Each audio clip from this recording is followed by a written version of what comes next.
Alright, hey guys, I'm wearing a hat today because it is freaking cold out and our house is super cold. So I wanted to share what I'm going to be showing you here in a second. The last couple weeks, everyone around has been feeling really ill. Usually, after the holidays, your energy goes down and it's cold out and people just want to kind of hibernate. And so I made a really yummy green rooibos and chamomile Tisane or herbal tea.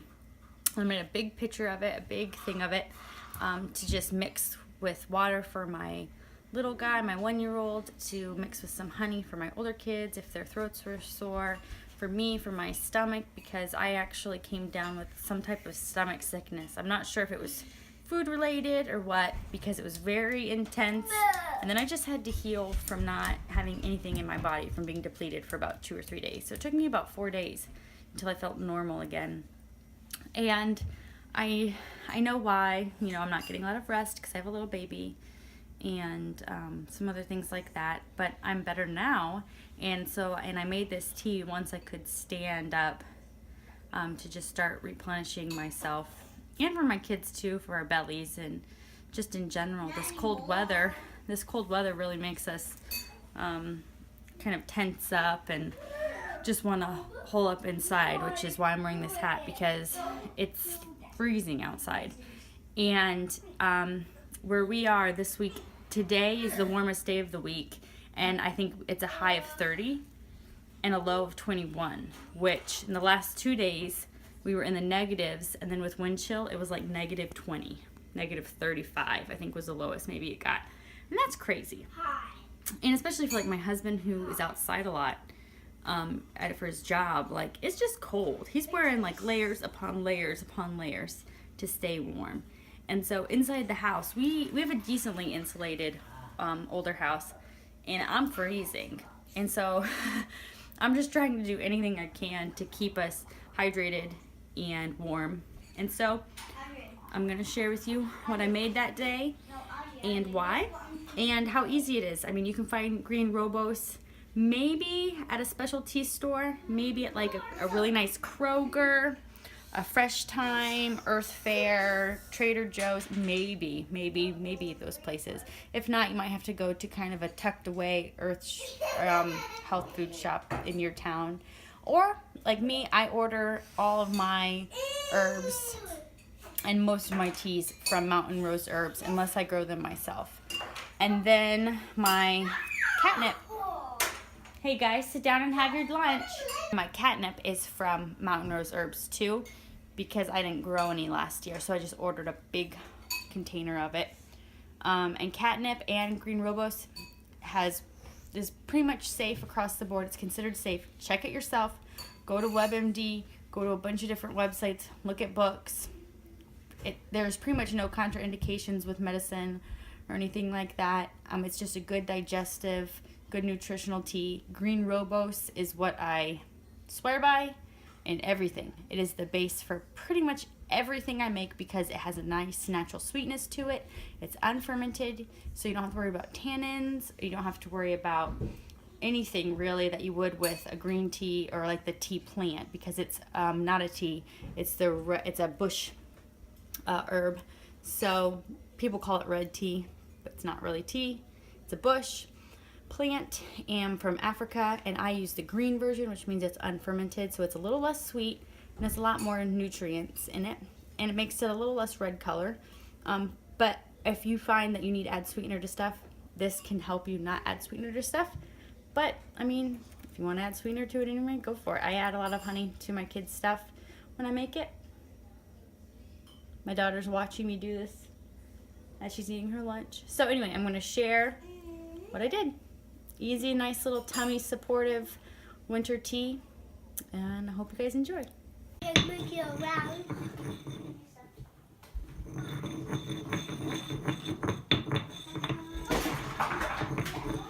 All right. So rooibos is very fine. So you want to have a really fine mesh strainer or a really fine tea ball. You don't want to use one that has a lot of big holes. If you can see, There go. you can see how fine that is, and it'll still go through. And you'll have sediment on the bottom, but it's nutritionally good for you. And since it's organic and free range and everything, or not free range, organic and free trade, it won't hurt you to eat this. It'll actually be good for you to eat it. So just keep in mind if you do rooibos, because it's a chopped up tea.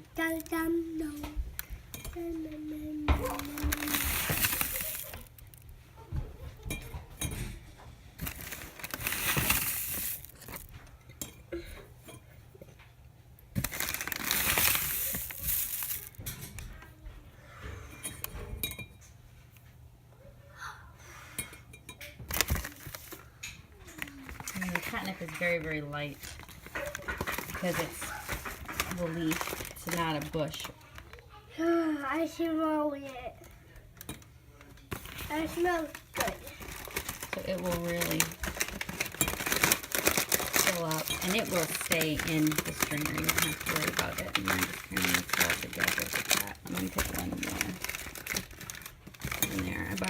My goal is to get about a 50-50, which would actually mean that I'd put what would seem like a little bit more catnip in there, but I know that it's also going to rise up quite a bit, and I don't want to put it over because this isn't a huge strainer. It will fill up. So if I do this, I will have to make sure that I get the water up to there, and then I'm going to let it sit for quite a bit. With the size of jug, the size this big, it actually would be easier if I had like a net, an herb net, or like an herb sleeve to put in here, like a muslin bag or something, but I don't have any right now. This is all I've got, so it'll still do just fine.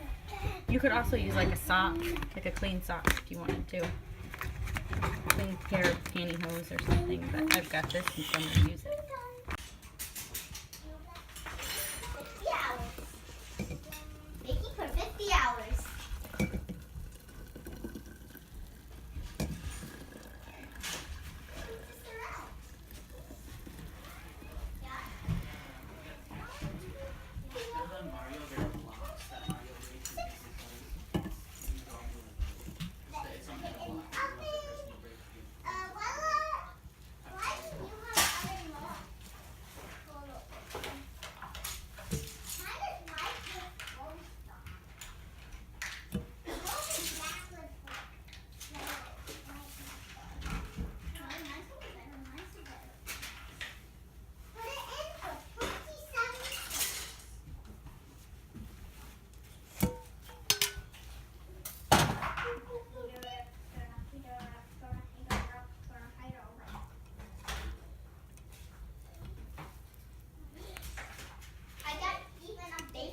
And you can see the water in that. So I'm going to let it sit there and put something over it. And then as you can see the little pieces. That's the rooibos. And that's totally healthy to eat because we get it from an organic, fair trade, well-known source. No issues with contamination and heavy metals or anything like that. So I'm going to cover it and let it steep for quite a while now. So you can see how much the plant material grew. I want to make sure it still has lots of room to float around. Now you could just dump your plant material in, let it float around, and then strain it. But since I have that rooibos, like I said, I prefer to put it in a strainer because it is so small, and I'm not drinking a rooibos smoothie. I want a Tisane. So it's got a beautiful color here. I'll put a cover over it, and I'll just let it sit in the corner and steep for probably about 15 to 20 minutes.